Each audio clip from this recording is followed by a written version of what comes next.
Dnes sme pre teba pripravili video zo Slovenska, ktorých top 5 zvierat je na Slovensku pre človeka nebezpečných.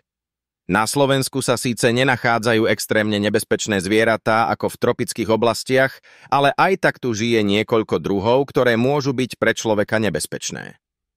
Číslo 5. Pod číslom 5 sa skrýva kliešť obyčajný.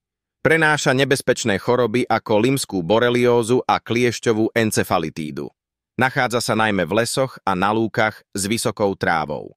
Číslo 4. Číslom 4 sa môže pochváliť osa obyčajná a sršeň obyčajný. Ich žihadlo obsahuje jed, ktorý môže spôsobiť silné alergické reakcie až anafylaktický šok. Číslo 3. Číslo 3 je vretenica obyčajná.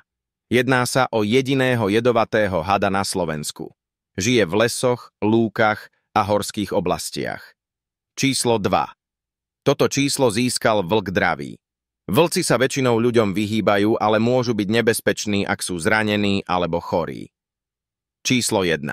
Pod číslom 1 je medveď hnedý. Ten môže vážiť až 350 kg. Väčšinou sa vyhýba ľuďom, ale v prípade prekvapenia alebo ohrozenia môže byť agresívny, tiež sa mu treba vyhnúť, ak je so svojimi mláďatami. Ak sa ti dnešné video páčilo, nezabudni dať like a odoberať.